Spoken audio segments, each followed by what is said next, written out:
The alley behind the old tavern in Helena, Montana smelled of rust and snow. Against the icy brick wall, a German shepherd lay crumpled, his dark fur matted with blood and years of scars. Shadow, once a proud canine, now whimpered under the cruel blows of a heavy boot. The man towering above him, Eddie Malone, eyes wild and fists wrapped in leather, raised the stick again, its shadow slicing through the moonlight. From the corner of the street, Officer Daniel Mercer burst into view, his breath clouding in the freezing air. "Enough!" His voice cracked the silence like a gunshot. Eddie's smirk faltered before he bolted into the night, leaving the battered dog shivering in the snow. Daniel knelt beside the animal, his gloved hands trembling as he touched the faded tattoo under Shadow's collar. A code, a memory, a truth long buried. Snowflakes fell silently, as if trying to blanket the cruelty the world had shown this loyal creature. What happened next would unravel a hidden crime ring and forge a bond that could heal more than wounds, it could heal souls. But first, tell me where you're watching from. Drop your country in the comments. Helena, Montana, wore its winter coat like an old soldier. The city lay beneath a heavy quilt of snow, the streets glistening under amber streetlights. Breath turned to mist with every exhale, and the silence of midnight was broken only by the crunch of boots and the occasional whistle of wind swirling down empty alleys. It was the kind of night when most people stayed inside, letting their fireplaces burn bright. But for Officer Daniel Mercer, duty had no season. Daniel was 36, tall and broad-shouldered, his frame bundled into a Navy police winter jacket with the Helena badge glinting under the streetlight. His dark brown hair, streaked faintly with silver, peeked from beneath his hood, and his storm-gray eyes scanned the streets with the habit of a man who had seen too much to ever let his guard down. He had grown up in a small Montana ranching family, worked odd jobs through college, and joined law enforcement not for the paycheck but because he could not stand the idea of silence in the face of cruelty. Tonight, he was alone on patrol, his cruiser parked nearby, headlights cutting pale tunnels through the drifting snow. The radio in his car crackled quietly with static when he stepped out, boots sinking into icy slush. He had chosen to walk this part of Last Chance Gulch, Helena's old downtown, because trouble had a way of hiding in the forgotten corners of the city. The neon signs of the tavern still glowed faintly, though the hour was late and the streets nearly empty. He moved slowly past an old brick bar called the Rusted Antler, its windows fogged from the warmth inside. That was when he heard it, a sound carried thin on the wind. A whimper, not human, but desperate, raw. Daniel stopped, his breath clouding before him. It came again, sharper now, the sound of pain forced through clenched teeth. He followed it around the corner into an alley half lit by a flickering lamp. There, framed against the snow, stood a man. Eddie Malone was 41, his life carved in hard lines across his face. His black leather jacket was scuffed, his jeans torn, and tattoos crawled up his thick neck like serpents. Eddie had been raised in Helena's rougher quarters, son of a miner who drank his wages and a mother who left before he turned 10. Violence had been his inheritance, and he wore it proudly. He had a reputation in town, petty crime, brawls, whispers of darker trades. Now his boots crunched in the snow as he loomed over a dog collapsed at the base of the wall. The dog was a German shepherd, old, with dark sable fur dulled by neglect. His ribs showed beneath the skin, scars mapping his body like an atlas of pain. He whimpered as Eddie raised a heavy stick once more, eyes wild with cruelty. "Get up, you useless mutt," Eddie growled, voice slurred with drink. He brought the stick down hard, and the sound cracked through the alley. Daniel's stomach knotted. "Enough!" His shout rang against the brick walls. Eddie froze, the stick still in his hand, then turned slowly. His eyes narrowed, sizing up the officer. Recognition flickered across his face, followed by a smirk that was half challenge, half retreat. "Well, well, Officer Mercer," Eddie sneered, his voice thick with sarcasm. "Didn't know you had a bedtime patrol out here." Daniel's hand hovered near his belt, ready but not drawn. "Step away from the dog, Eddie." His voice was firm, not loud, the kind of tone that carried authority without needing to shout. Eddie spat into the snow. "It's just a dog. Ain't against the law to teach it some manners." Daniel took a step closer, boots crunching. "What you're doing is cruelty. Back away, now." For a moment, the alley seemed to hold its breath. The wind rattled a loose tin sheet and snow swirled between them. Eddie's smirk faltered. He muttered a curse, dropped the stick, and turned on his heel. His boots pounded against the snow as he bolted down the alley and vanished into the dark, his figure swallowed by Helena's night. Daniel let out a sharp exhale, then knelt beside the dog.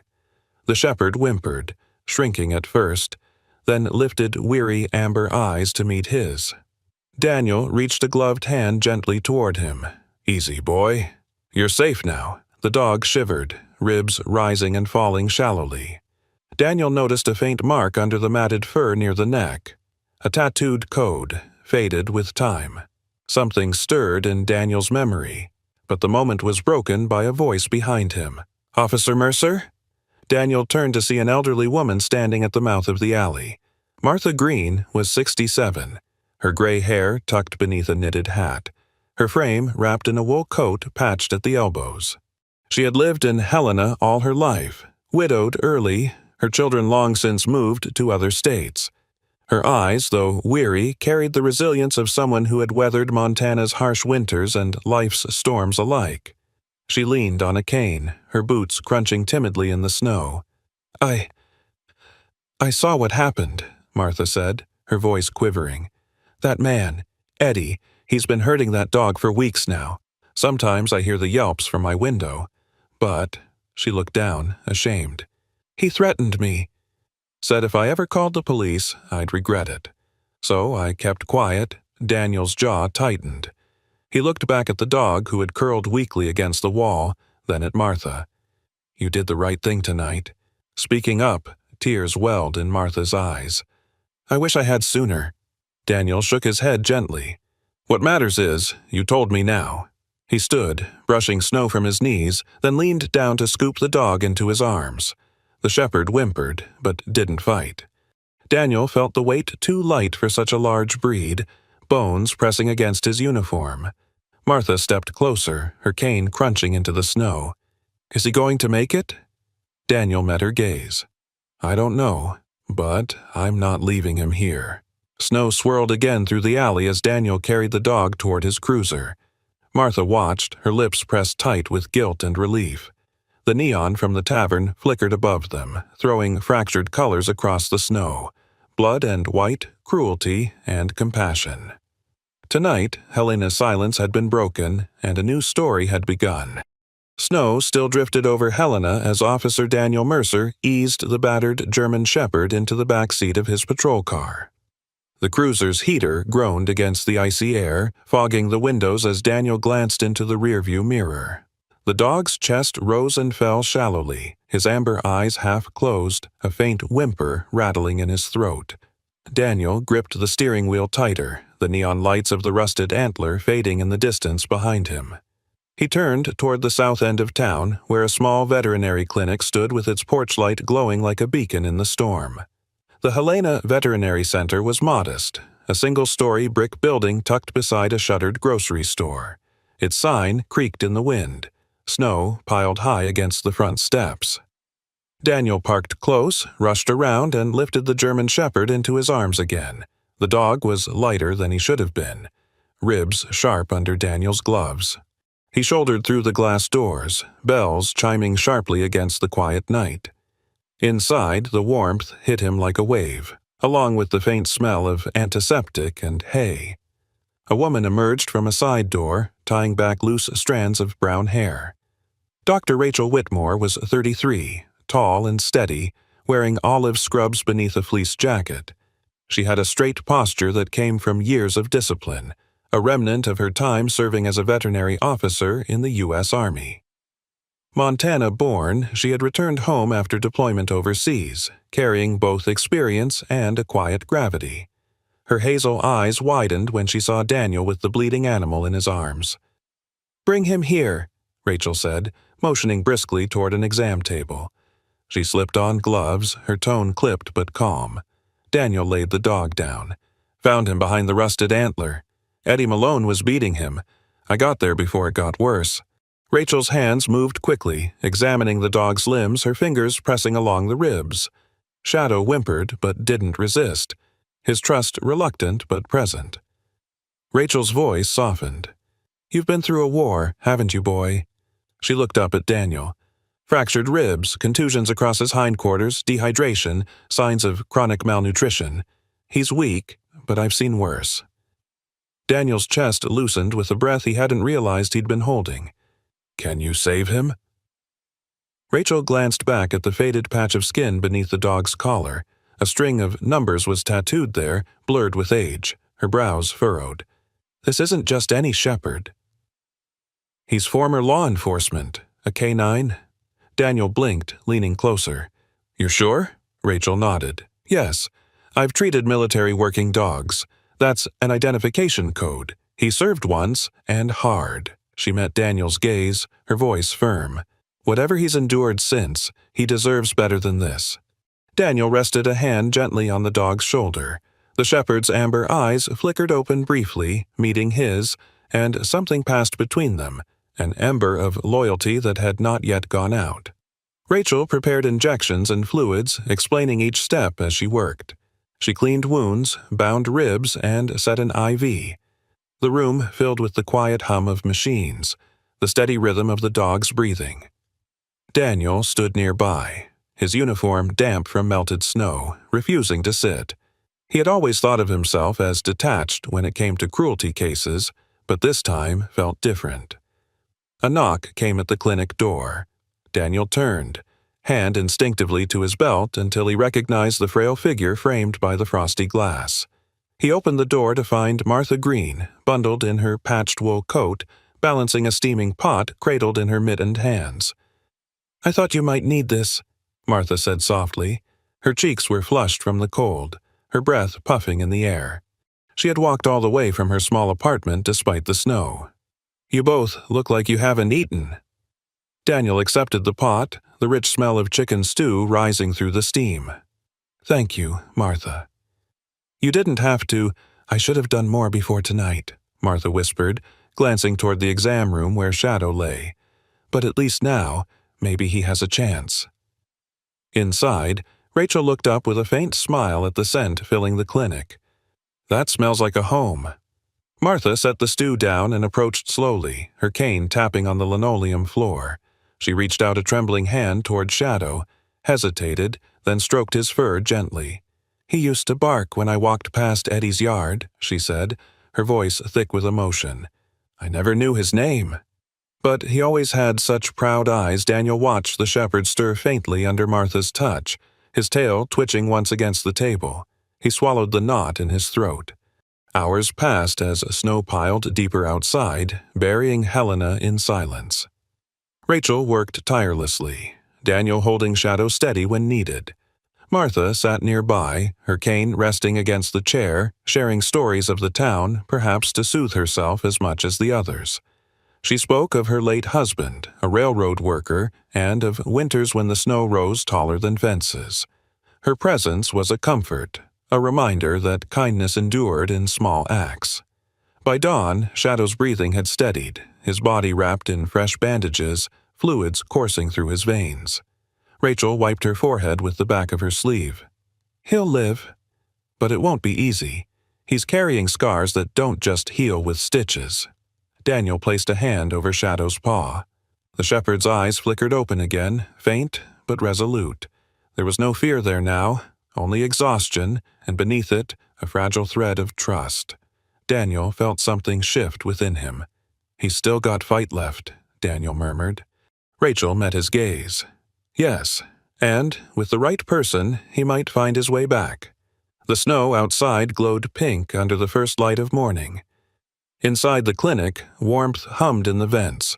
Stew simmered gently, and 3 people bound by compassion and circumstance kept vigil over a battered warrior who had once served and would now be given another chance. The morning light over Helena was pale and uncertain, spilling across streets still wrapped in snow. Officer Daniel Mercer had not gone home after the long night at the veterinary center. Instead, after making sure Shadow was resting comfortably in Rachel's care, he drove his cruiser to the small precinct downtown. The building, a square block of red brick with an American flag frozen stiff outside, felt colder than usual. Inside, the precinct hummed quietly. A coffee pot gurgled in the corner, and a desk lamp buzzed over stacks of paperwork. Daniel shrugged off his heavy winter jacket and sat at his computer terminal. His eyes stung from lack of sleep, but he pushed forward. The faint image of the tattoo beneath Shadow's fur wouldn't leave his mind. He typed into the department's internal database, fingers moving with practiced precision. As the records loaded, his colleague paused by his desk.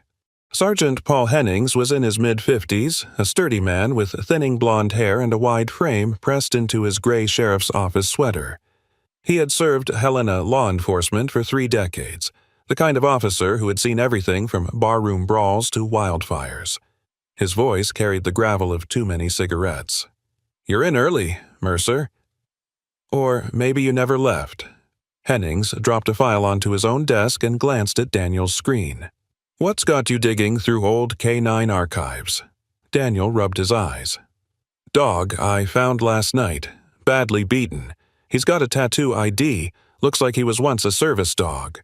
Hennings leaned closer, squinting. "Denver Division Code. That's no street mutt. Those shepherds are worth their weight in gold." The database pinged, and Daniel's screen filled with lines of service records. He scrolled until the details aligned. Shadow, German Shepherd, trained for narcotics detection and tactical tracking. The notes marked his injury. A torn ligament during a raid 3 years ago. He had been medically retired, recommended for adoption, but somewhere along the line the trail went cold. Daniel frowned. Dogs like Shadow were supposed to be placed with officers or trusted families. How he had ended up under Eddie Malone's boot was a question that turned Daniel's stomach. Hennings muttered, "If Malone's got his hands on him, you can bet there's more dirt hiding under that snow." Daniel nodded, jaw tight. He closed the record with a sigh. Shadow was more than just another neglected animal. He was a veteran, discarded. By afternoon, Daniel returned to the clinic. The waiting room smelled faintly of hay and coffee. Rachel Whitmore was standing at the reception desk, a clipboard tucked under her arm. She looked weary but composed, her brown hair pulled into a loose braid. "You didn't sleep, did you?" she said, her hazel eyes narrowing at him. Daniel shook his head. "Neither did you." She gave a half smile. "Touché. He's stable, but weak. I've started him on antibiotics. He needs time and trust." Daniel walked with her into the recovery area where Shadow lay curled on a blanket. The dog lifted his head, ears twitching faintly. Daniel knelt, resting a hand gently near his paw. Rachel leaned against the counter, her arms crossed. "I know what you saw in those records." "That tattoo means something. He was part of a team once." Her voice softened. "I had one too." His name was Atlas, a Belgian Malinois. He saved more lives in Afghanistan than I can count, but when we were ambushed one night, he didn't come back. She looked away, blinking quickly. "That kind of bond doesn't leave you." "That's why when I see Shadow, I can't help but feel it." Daniel studied her quietly, recognizing the grief that still lingered beneath her steady composure. "I'm sorry, Rachel. I didn't know." She gave a small shrug, straightening. "It's part of the job. But it's why I'll do everything I can for him. He deserves a second chance." Daniel glanced back at Shadow, whose amber eyes watched him with something fragile but present hope, maybe, or recognition. The thought that this animal had once worn a badge alongside men and women like himself tightened Daniel's chest. "Second chances," Daniel murmured. "We don't give them enough." Later that evening, Daniel sat again with Martha Green in the clinic's modest break room. Martha had brought a tray of cornbread, wrapped in an old towel to keep it warm. She wore her wool coat still, her cheeks pink from the cold outside. "Did you find out who he really is?" Martha asked between sips of tea. Daniel nodded. His name is Shadow. He was K9 in Denver, retired after an injury. Should have gone to a good home. Somehow, Eddie Malone ended up with him. Martha's lips tightened. That man's nothing but poison. I've seen the way he treats people, not just animals. Always lurking, always with some scheme. Folks are too scared to speak up. Daniel leaned back, the chair creaking beneath him. He thought of Eddie's sneer, the weight of the stick in his hand, the dog cowering under it. Anger pressed against his ribs. He knew Eddie's record: petty assaults, illegal dealings, whispers of animal trafficking, but so far, every time they tried to nail him, he slipped away. Without solid proof, charges wouldn't stick. Still, Daniel's mind circled back to Shadow. He looked at Martha and said, I think I'll put in the paperwork to foster him once he's stable. If Rachel agrees, he won't go back to the system. Martha's eyes softened. He deserves someone like you.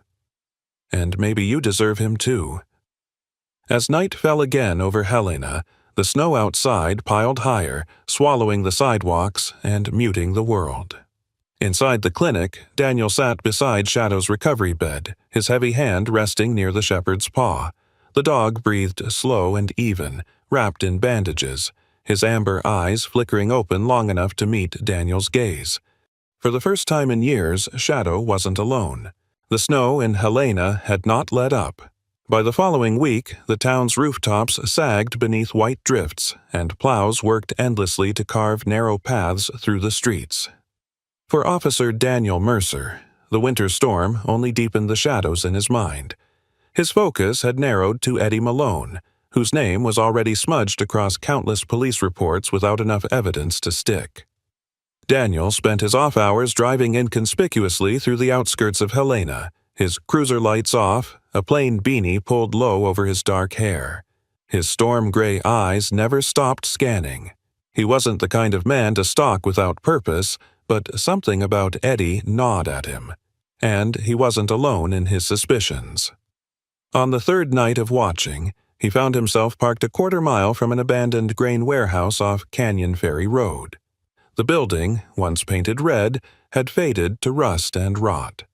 Chain-link fencing sagged along its perimeter. Daniel watched as Eddie's black pickup rolled through the gate and disappeared behind the warehouse. 10 minutes later, the rumble of a box truck followed, its headlights cutting through the snow before vanishing into the same shadows. Daniel cracked his window just enough to hear. The faint, muffled sound of barking carried across the frozen fields, high-pitched, panicked, and then silenced. His hand tightened around the steering wheel. The next evening, Daniel returned with binoculars. Again, the same pattern. Eddie's truck, then another vehicle, sometimes vans, sometimes cargo trucks. Always after midnight. Always into the warehouse. The dog's cries drifted into the night, shattering the silence like ghosts begging to be heard. During the day, Daniel kept his concern hidden, focusing instead on Shadow's recovery at the veterinary clinic. The German Shepherd had grown stronger under Rachel's care. Bandages were replaced, fluids reduced, and his ribs began to heal. Shadow no longer lay motionless. When Daniel entered the room, the dog lifted his head, ears twitching. One evening, Daniel crouched beside him with a small piece of bread. "Sit," Daniel said quietly, his voice low but steady. Shadow hesitated, then lowered himself into a shaky sit, his amber eyes locked on Daniel. The officer's lips tugged into a rare smile. "Good boy." Rachel, watching from the counter, nodded approvingly. "He remembers."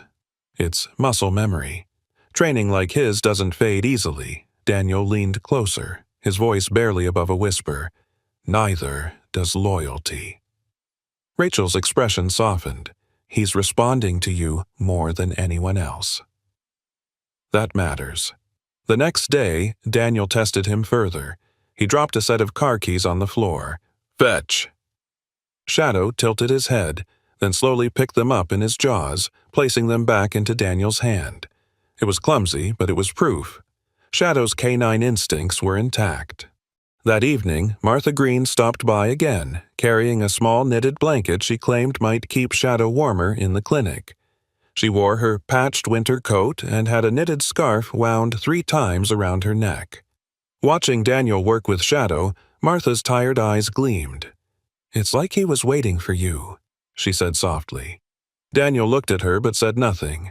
His mind was elsewhere, replaying the warehouse visits, the trucks, the barking. 2 days later, Daniel decided to push further. He took a drive past Eddie's known haunts during daylight hours. At a rundown gas station near the edge of town, he spotted Eddie in the company of another man Daniel didn't recognize. The stranger was younger, perhaps late 20s, with short-cropped black hair, a military-style jacket, and the restless energy of someone always looking over his shoulder. He leaned against Eddie's truck, hands shoved deep into his pockets, scanning the parking lot. His boots were too clean for the grit of Helena. His accent, when he muttered something to Eddie, sharpened urban. Daniel clocked him immediately as an outsider. When Eddie noticed Daniel's cruiser across the street, his grin tightened. He muttered to his companion, then climbed into the truck, tires spitting slush as they sped away. Daniel followed at a distance until they disappeared once more near the warehouse. Later that night, Daniel returned to the clinic and found Shadow waiting at the edge of his kennel, tail giving a faint wag. Daniel sat on the floor, exhaustion pressing heavy on him, but Shadow leaned his head against his leg. That simple gesture reminded Daniel why he couldn't let the suspicions go unanswered. As he scratched behind the shepherd's ears, his mind connected the pieces. Eddie's nightly visits, the strange trucks, the outsider's sudden presence in Helena, and the muffled cries echoing in the cold. Something more sinister than cruelty was at play, and Shadow once abandoned might be the very partner Daniel needed to expose it. The storm in Helena had eased, but the sky remained a dull sheet of gray, the kind of weather that pressed down on the town and kept its people moving quietly between home and work. Officer Daniel Mercer stepped into the sheriff's office with Shadow's faint bark still echoing in his memory. He had stayed awake most of the night, sifting through what he had seen near the warehouse, the trucks, the strange young outsider, and the muffled cries of dogs swallowed by the snow. Inside, the office smelled of stale coffee and salt from wet boots. Sheriff Alan Crowley was waiting at his desk, a man in his early 60s with thinning white hair, a barrel chest, and a no-nonsense way of speaking. Crowley had grown up in Helena, son of a railway worker, and had worn the badge longer than anyone else in the county.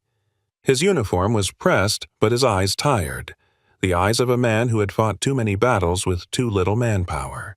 Daniel laid the folder on his desk, filled with hastily written notes. "Eddie Malone is using the old grain warehouse. Trucks come and go at night. I've heard animals inside. It's not just cruelty, it's organized." Crowley sighed, leaning back. "You have sound recordings? Photos? Witnesses?" "Not yet," Daniel admitted, "but I know what I heard. He's moving dogs in and out." Likely stolen, Crowley rubbed his temples. "Without proof, a warrant won't stick. If we go in blind and come up empty, Malone walks again, and he'll know we're watching. You've seen his record, Mercer. He's a snake." Frustration burned in Daniel's chest. "So we just wait until more animals die?" Crowley's voice hardened.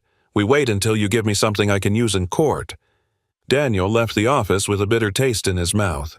He had respect for the sheriff, but the system's rules felt like chains when every instinct told him to act.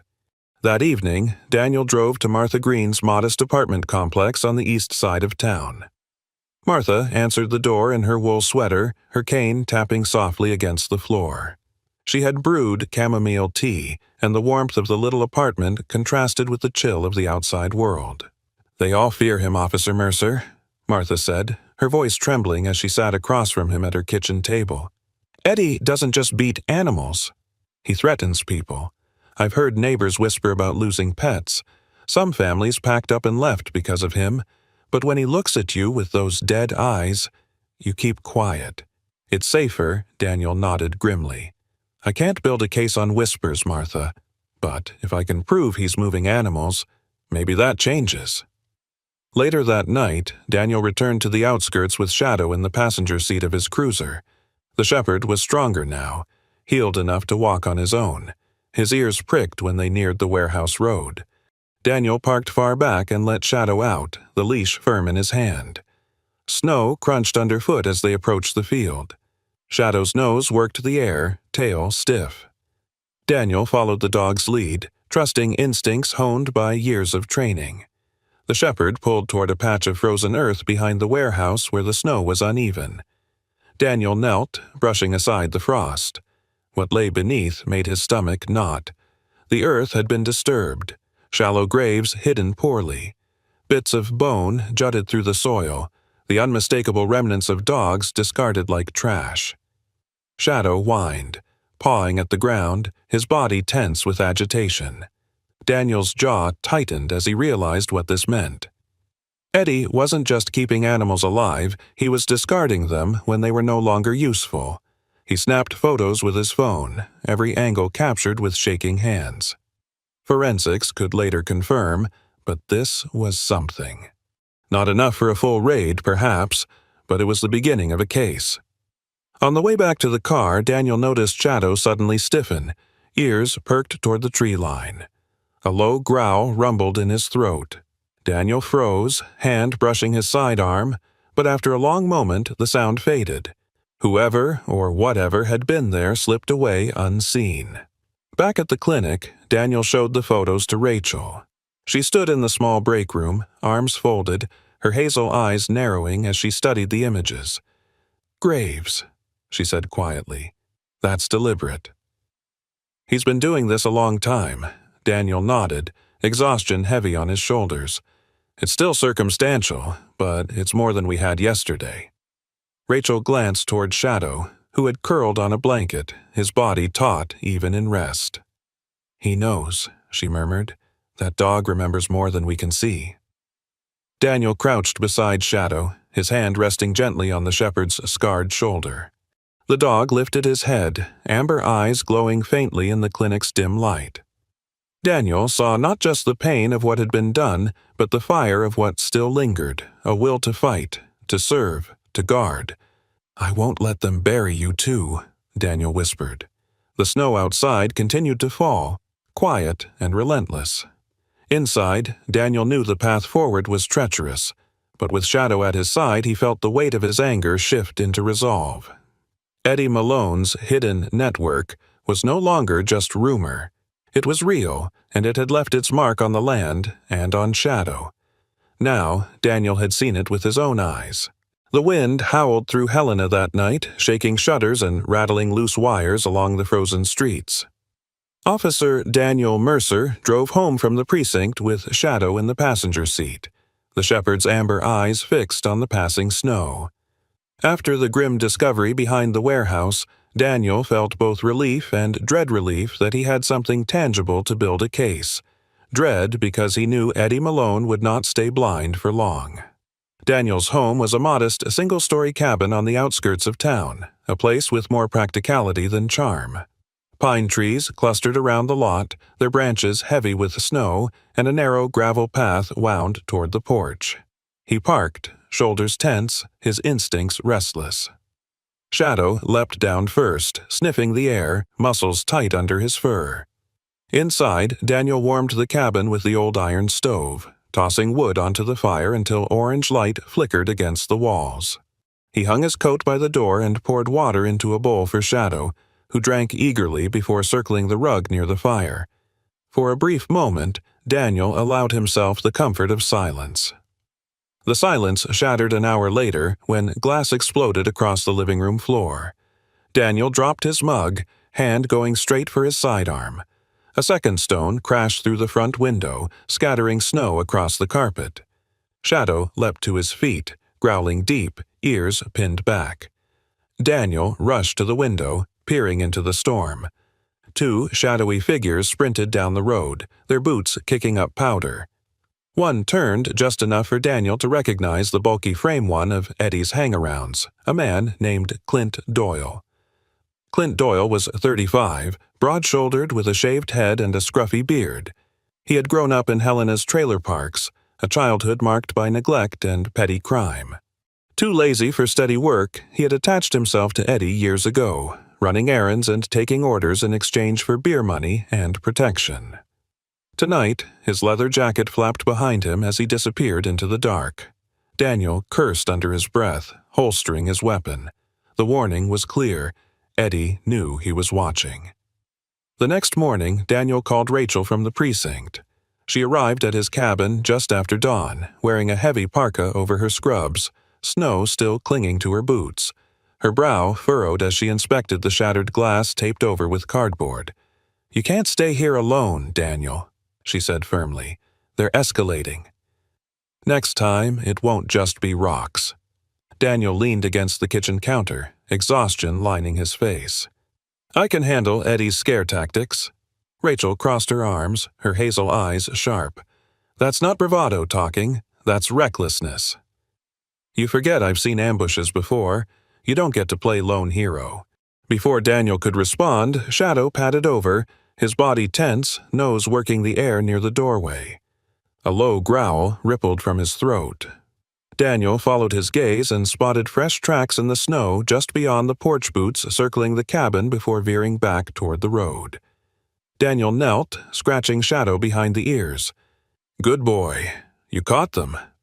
He looked at Rachel. "He's already warning me when someone comes close." He's not just recovering.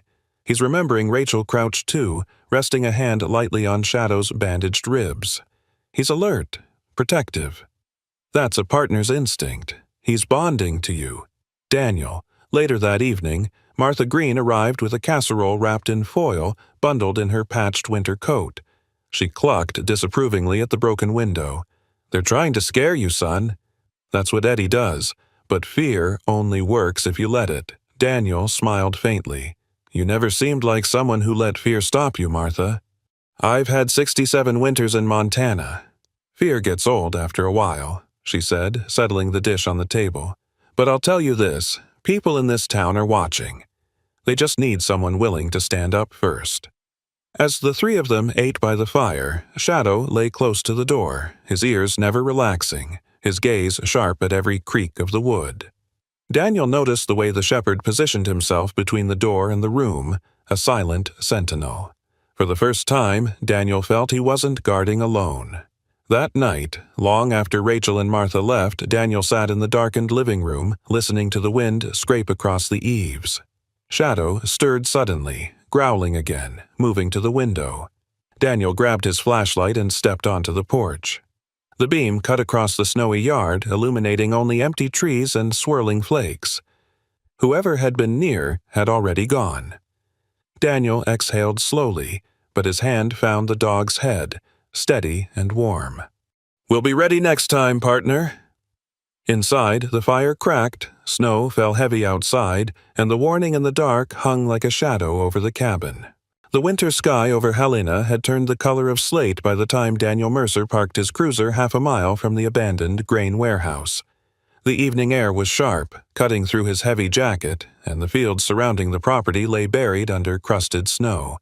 He checked his flashlight, adjusted the strap of his body camera, and looked at Shadow in the passenger seat. The German shepherd sat upright, ears forward, amber eyes locked on the warehouse silhouette in the distance.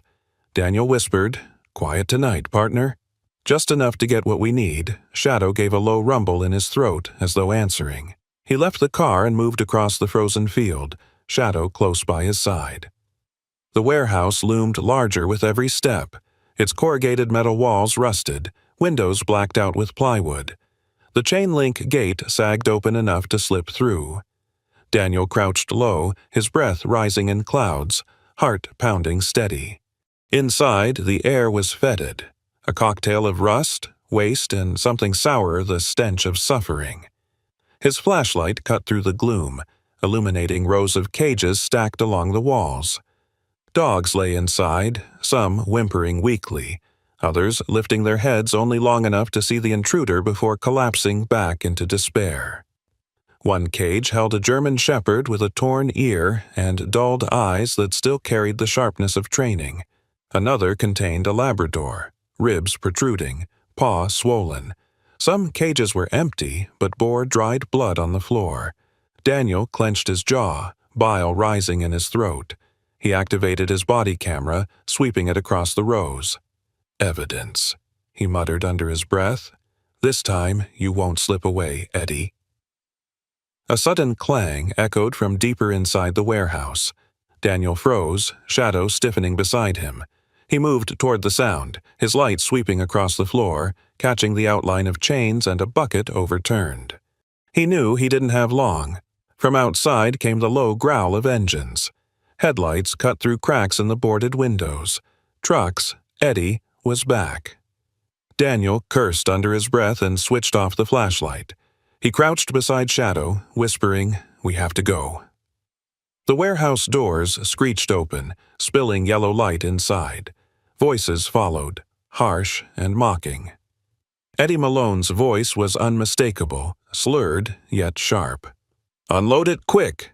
"We don't got all night." With him came Clint Doyle and another man, taller and younger, with a jagged scar running down his cheek.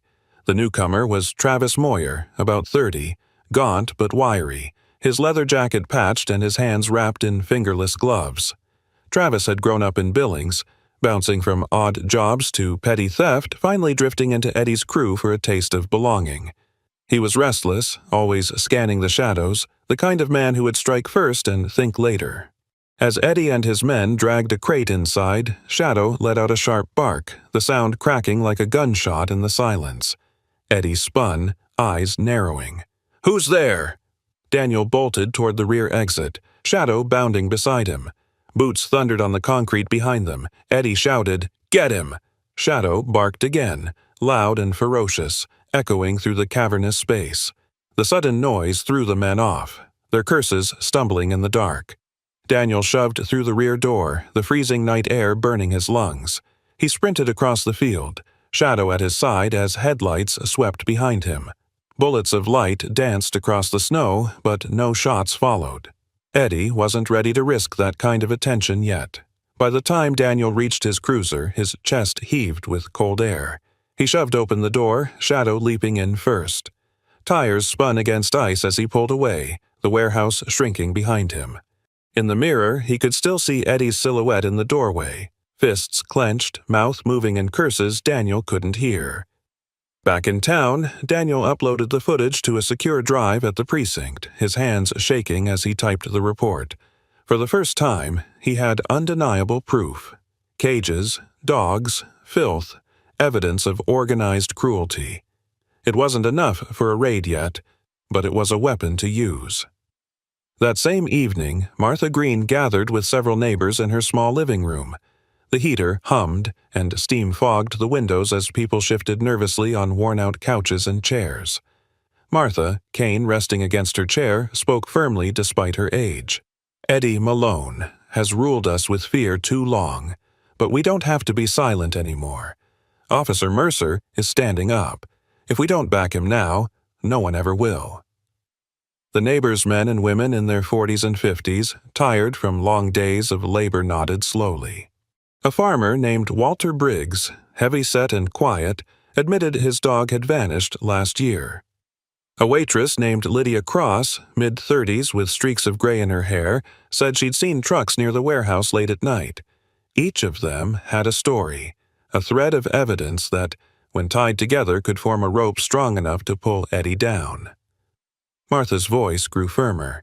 "We'll testify. We'll stand as witnesses. Fear dies at the moment we choose to speak." For the first time in years, the room hummed with something new. Courage. Meanwhile, back at Daniel's cabin, Shadow lay curled by the fire, ears twitching at every sound outside. Daniel sat beside him, hand resting lightly on the dog's back. "We're not alone anymore, boy," he murmured. "This time, we've got a town behind us."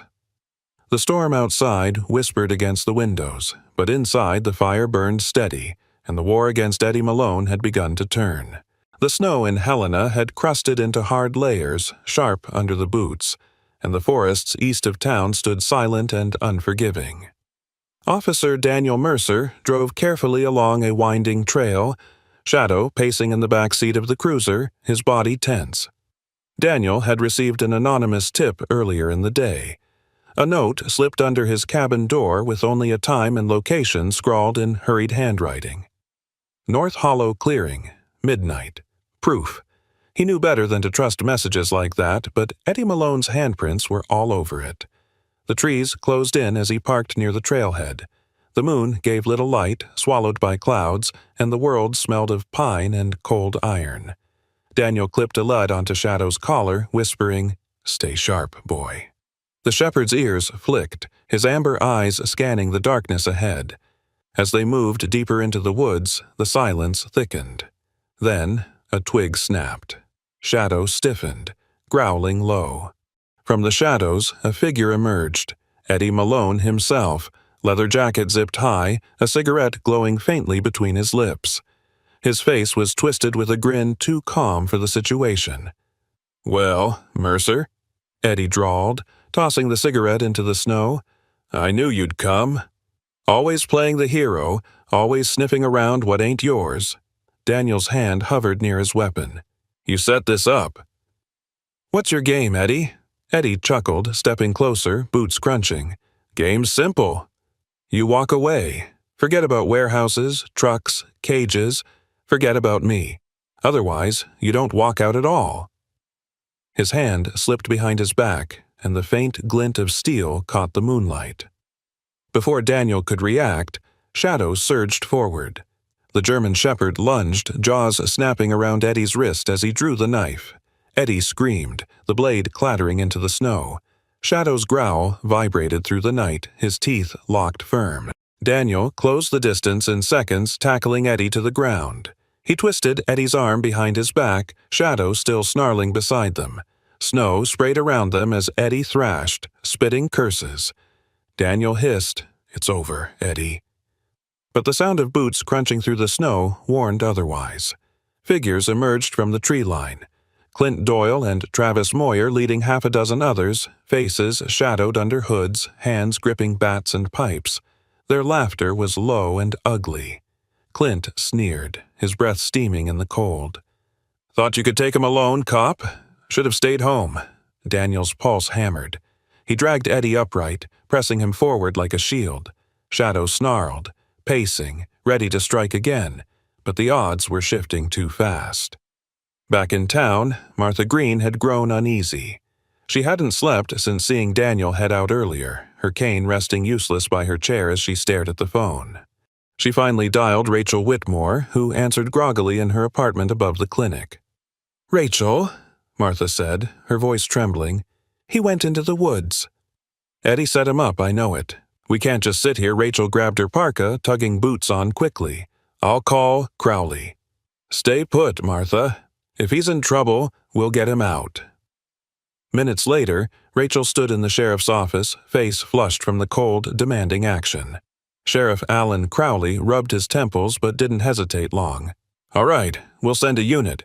If Mercer's in North Hollow, we'll find him." Back in the forest, Daniel's grip on Eddie tightened as the gang circled. Eddie laughed despite the pain in his arm. "See, Mercer? You're just one man. You think the town cares enough to fight me? You're wrong. They're too scared. Always will be." But Daniel wasn't listening to Eddie's words. He was watching Shadow. The shepherd stood rigid, hackles raised, eyes fixed on the men approaching. Daniel knew that stance. It was the stance of a warrior ready to defend his partner no matter the cost. The gang advanced, their shadows stretching long across the snow. Daniel braced himself, heart pounding, but a sudden wail of sirens cut through the night. Red and blue lights flashed faintly through the trees. The gang froze, curses muttered. Shadow barked once, sharp and commanding, as if calling the cavalry himself. Within moments, voices echoed through the woods, officers shouting commands, flashlights slicing the dark. Martha's call and Rachel's insistence had brought help just in time. Daniel pressed Eddie harder into the snow, Shadow standing guard over them both. The circle broke apart, men scattering into the woods, but the sirens chased them like wolves. Eddie spat blood into the snow, glaring up at Daniel. "This isn't over!" Daniel's voice was calm, steady, unflinching. "It is for you." Shadow growled once more, his teeth bared, the night around them echoing with the promise that this fight had only just begun. The forest clearing was alive with red and blue flashes as officers spread out, their boots crunching in the snow. Eddie Malone cursed and twisted, but Daniel Mercer pressed him hard into the ground, Shadow standing guard, his amber eyes glowing with feral intensity. When 2 deputies rushed over, Daniel released his hold only after Eddie's wrists were cuffed. The man snarled, spitting curses, but there was no grin left in him. Within minutes, Clint Doyle and Travis Moyer were dragged out of the trees by searchlights. Clint's bulk seemed smaller as 2 officers shoved him toward a cruiser, while Travis, hands shaking, muttered excuses that no one listened to. More of Eddie's crew were caught scattered in the woods, their makeshift weapons dropped in the snow. For once, fear shifted sides. Sheriff Alan Crowley himself arrived at the scene, bundled in his heavy sheriff's coat, white hair poking from beneath his hat. His face was grave as he approached Daniel. "You took one hell of a risk coming out here alone, Mercer." Daniel wiped sweat and frost from his brow, his breath heavy in the freezing air. "It paid off. We've got them." He glanced at Shadow, who sat despite the scrape of blood on his flank, his head high, ears forward. "We've all got them." At dawn, officers raided the warehouse with a warrant signed hastily after Daniel's footage and testimony were rushed to the courthouse overnight. The doors screeched open, and the smell of decay and filth spilled out. Inside, cages lined the walls, some occupied by whimpering dogs, others stained with the remnants of cruelty. Officers cut locks, lifted trembling animals into blankets, and carried them out to waiting vans. Deputy Laura Mitchell, a woman in her late 20s with auburn hair pulled into a bun, was among the first inside.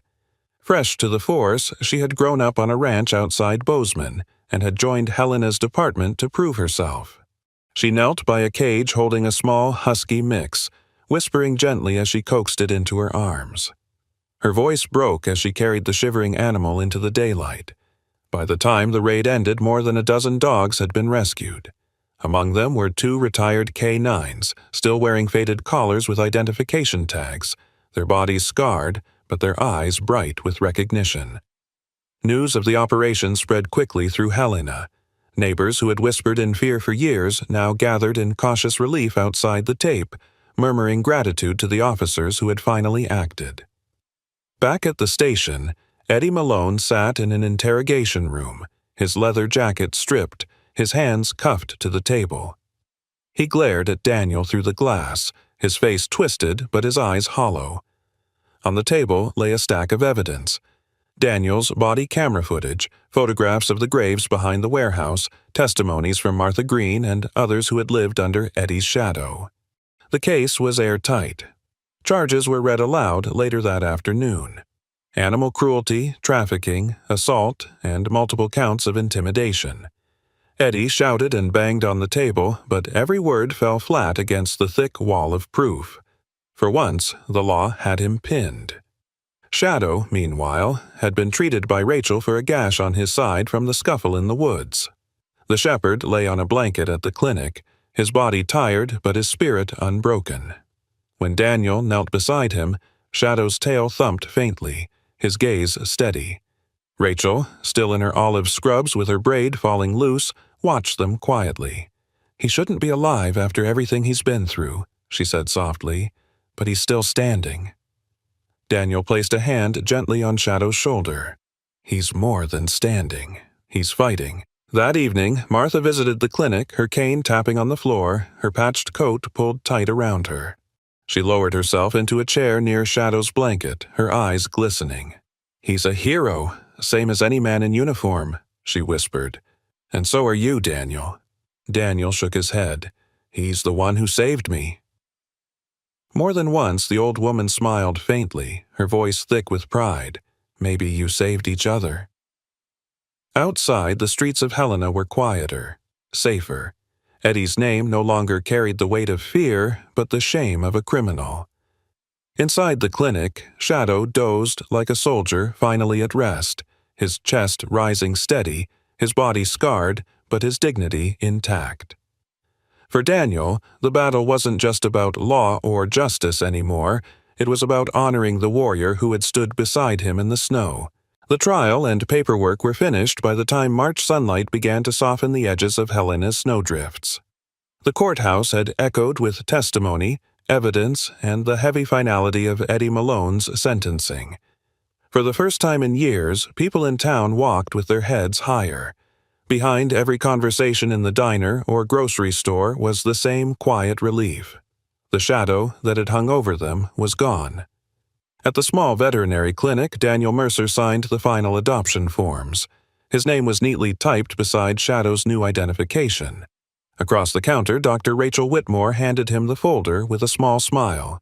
"It's official. He's yours now, not as a case, but as family."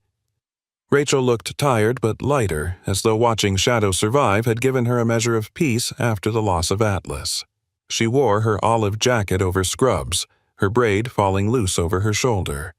"You'll need to keep him on lighter exercise until those ribs are fully healed, but he's stronger every day. He's ready for a real home." Daniel crouched, resting a hand on Shadow's back. The shepherd pressed his head against Daniel's knee, amber eyes steady. "He already is home," Daniel said quietly. The news spread quickly. That weekend, Martha Green insisted on hosting a gathering at her modest apartment complex common room. Folding chairs were arranged in a circle, and neighbors filled them, bundled in coats but smiling.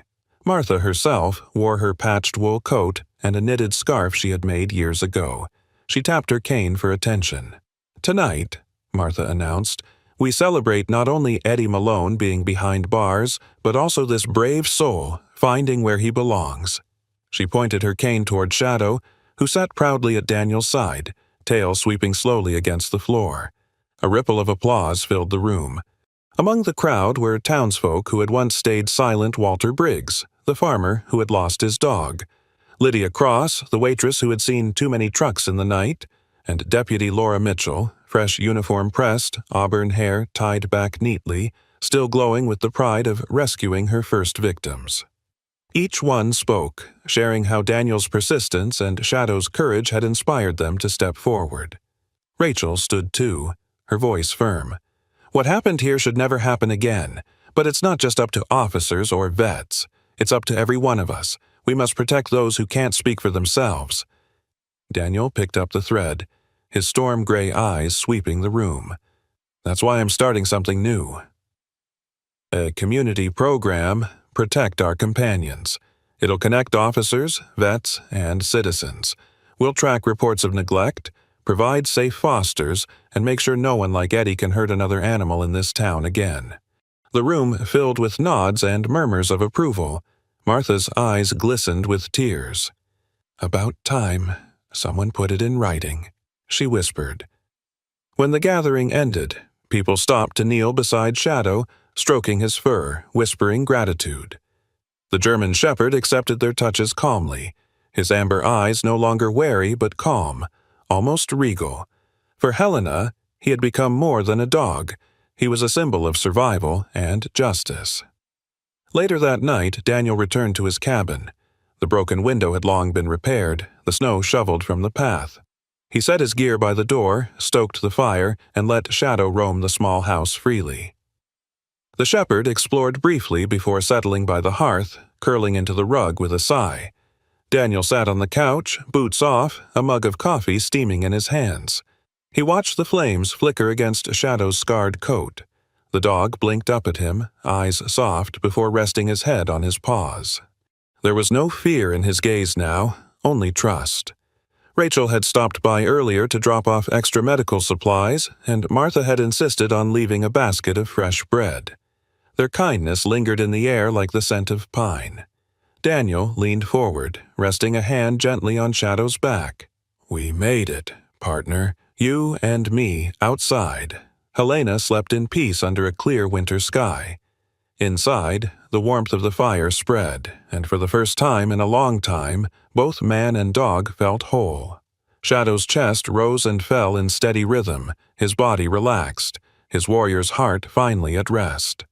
Beside the fire, scarred but unbroken, he lay in the home that had always been waiting for him, next to the friend who had given him back his dignity.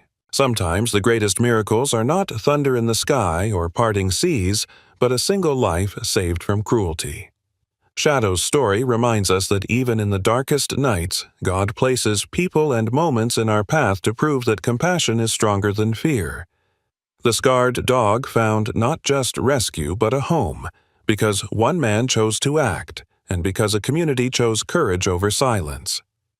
In our daily lives, we often pass by suffering, whether it is in a neighbor, a stranger, or even an animal too weak to speak. The lesson here is simple. Do not underestimate the power of one small act of kindness. What you do may be the miracle someone has been praying for. If this story touched your heart, I invite you to share it with others, leave a comment below, and subscribe to the channel so more stories of hope and faith can reach those who need them most.